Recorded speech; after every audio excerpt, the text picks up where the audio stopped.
welcome back to New Zealand Infotech. This is Pushpa and I hope you guys are doing great. ఈ వీడియోలో మనం recession దానివల్ల IT జాబ్స్కి ఎలా effect అయిందో మాట్లాడుకుందాం.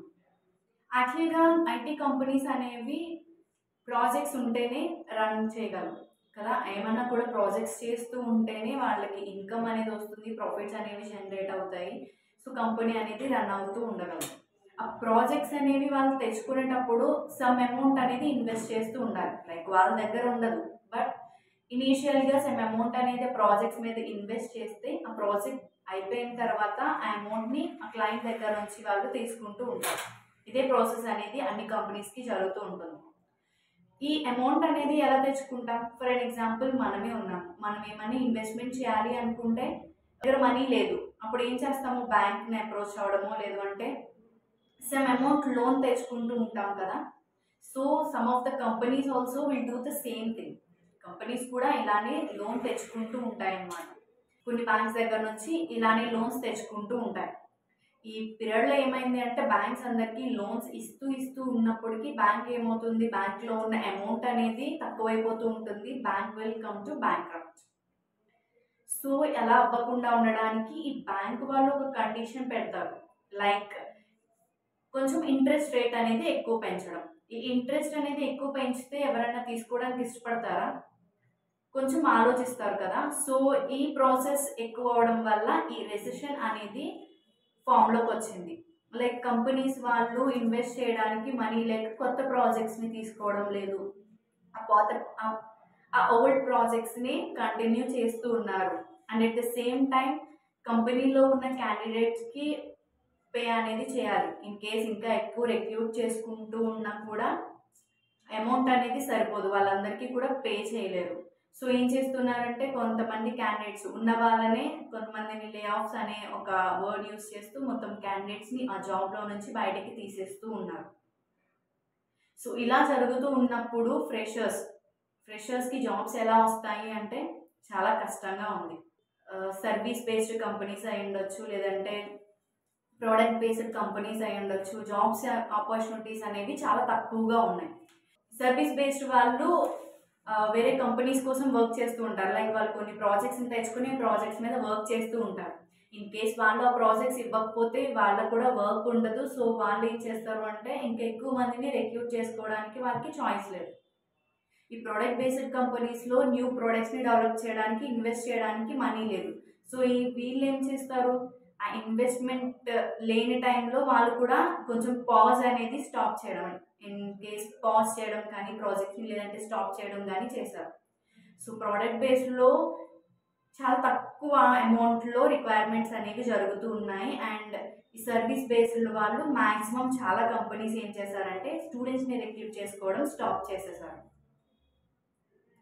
సో ఇలా జరుగుతూ ఉన్నప్పుడు ఈ ఎవరైతే స్టూడెంట్స్ ఫ్రెషర్స్ ఎవరైతే ఉన్నారో వాళ్ళకి జాబ్స్ వస్తాయా అంటే కొంచెం కష్టమే.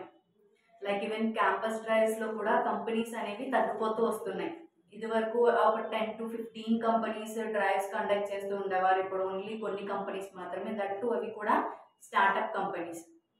అండ్ శాలరీ అనేది గ్రాడ్యువల్గా డిక్రీజ్ అయిపోతూ వస్తుంది. సిటీసీ అనేది చాలా వరకు తగ్గిపోతూ ఉంది, ఫ్రెషర్స్కి ఇంకా తగ్గుతూ ఉంది. Even though the CTC is very low, the freshers are interested to be in that job because experience వస్తుంది. యాజ్ ఎ ఫ్రెషర్గా ట్రై చేయడం కన్నా ఎక్స్పీరియన్స్తో ట్రై చేస్తే బెనిఫిట్స్ ఎక్కువ ఉంటాయి. కాబట్టి వీళ్ళు ఈవెన్ స్టార్టప్ కంపెనీస్ వాళ్ళ ఆఫర్స్ని కూడా యాక్సెప్ట్ చేస్తూ వస్తున్నారు. ఓకే, ఇది ఇలా జరుగుతుంది. మరి ఎలా జాబ్స్ వస్తాయి స్టూడెంట్స్కి అంటే స్కిల్స్ని ఇంప్రూవ్ చేసుకుంటూ వెళ్ళాలి. ఎలా అంటే మీకు వచ్చిన స్కిల్స్తో పాటు ఇంకా టైం ఉంది కదా, ఈ టైంని వేస్ట్ చేసుకోకుండా మీ స్కిల్స్ని ఇంకా ఎక్కువగా డెవలప్ చేసుకోవడానికి ఎక్కువ చూడండి. ఎక్కువ కూడా అంటే స్కిల్స్ లైక్ ప్రోగ్రామింగ్ లాంగ్వేజ్ ఏదో ఒకటి నేర్చుకునే దాంతో పాటు development side either web development, Android development, mobile development, iOS development, ఇలా చాలా డెవలప్మెంట్కి సంబంధించిన కోర్సెస్ అనేవి ఉంటూ ఉంటాయి కదా. ఆ స్కిల్స్ని అనేవి డెవలప్ చేసుకుంటూ ఉండండి.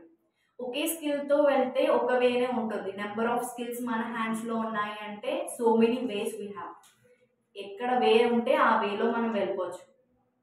సో స్కిల్స్ని ఎక్కువ డెవలప్ చేసుకొని ఈ టైంని ప్రొడక్టివ్గా మనం బిల్డ్ చేసుకోగలిగితే కనుక ఈ రెసిషన్ పీరియడ్ అనేది ఇప్పుడు ఉంటుంది, నెక్స్ట్ ఇయర్లో మార్చ్కి ఎండ్ అవుతుంది అనే న్యూస్ కూడా బయటకు వస్తూ ఉంది.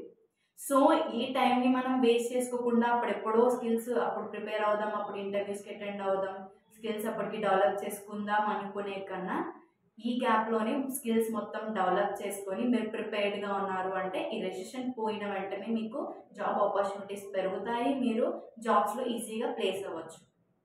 అండ్ అలానే ఈ టైంలో కొన్ని గవర్నమెంట్ జాబ్స్ కానివ్వచ్చు, లేదంటే గేట్కి ఇలా కొన్ని డిఫరెంట్ జాబ్స్కి మనం అప్లై చేసుకుంటూ ఉండొచ్చు. గవర్నమెంట్ జాబ్స్కి కూడా అప్లై చేసుకుంటూ ఉండొచ్చు, ట్రై చేస్తూ ఉండొచ్చు. ఈవెన్ కొంచెం స్కిల్స్ని డెవలప్ చేసుకుంటూ ఉండండి.